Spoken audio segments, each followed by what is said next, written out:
Coach Aaron with Athletic Power Performance.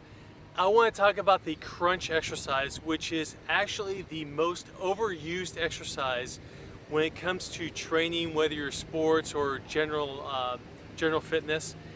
And the biggest problem I'm going to go into in a minute here is it creates a lot of dysfunction, and it doesn't create functional movement. And you'll see a lot of different professional athletes and professional coaches that are going to really say, oh, you got to do a bunch of crunches because you have to train the core. Well, this is unfortunately not the best advice for you, because the crunch exercise does not translate into a functional movement of any kind on the sports field, other than maybe if you have someone laying on top of you and you want to get up this way. Outside of that, it really is not functional. And anybody that does a ton of crunches, no matter what level, and they're successful, well, they're successful in spite of doing all those crunches, not because of it. So keep that in mind. And so let's go into a lot of different factors of this dysfunction that the crunch causes. Okay, let's go ahead and take a look at what the crunch exercise looks like and if it's functional or not. So here we go.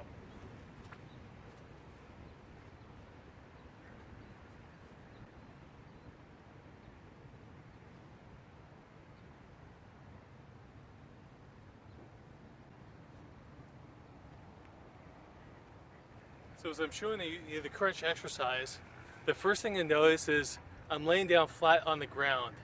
And look, we're in the soccer field.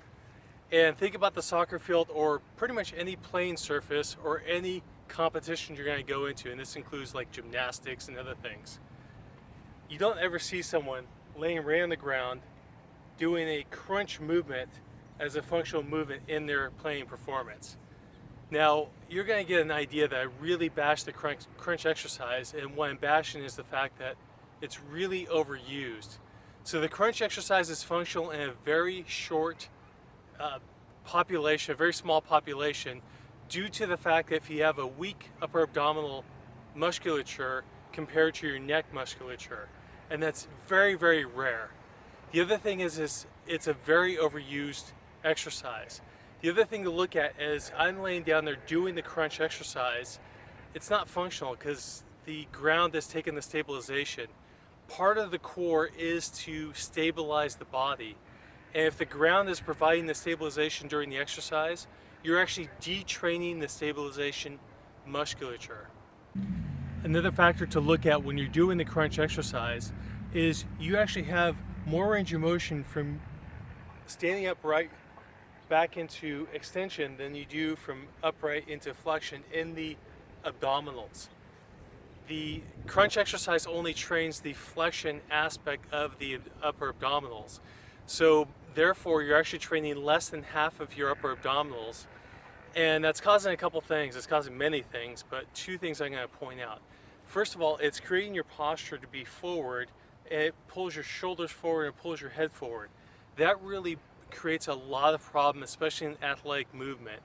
And even specifically, I'm going to go into rotation sports. So if your head's forward and your shoulders are forward and you're trying to rotate, that actually throws your center of gravity off, and it throws your ability to, for instance, see the golf ball or see the baseball or softball in those type of sports as well, because the head's not rotating the way it should be. The other factor that really comes into play, actually I'm going to add another one, so there's two more to this, is that by having the rib cage pulled down, which happens when you overuse the crunch exercise, you actually shut down the proper breathing mechanics, or you limit them very much. And when do we need breathing in competition? Well, pretty much all the time. And if you don't have proper breathing mechanics, that really limits you in your ability to take it to the next level or perform. Anyone that does a ton of crunch exercises and is a really high performer, they're a high performer in spite of doing the crunch, overusing the crunch, not because of it.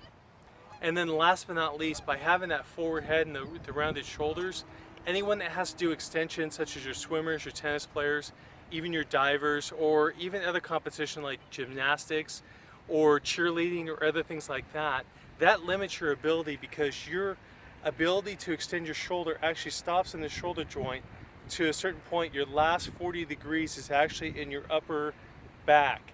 And by overtraining the upper abdominals, you limit your ability to do full extension. So when that happens, you actually have to overextend through the shoulder, and that causes a lot of shoulder impingement, a lot of shoulder pain issues.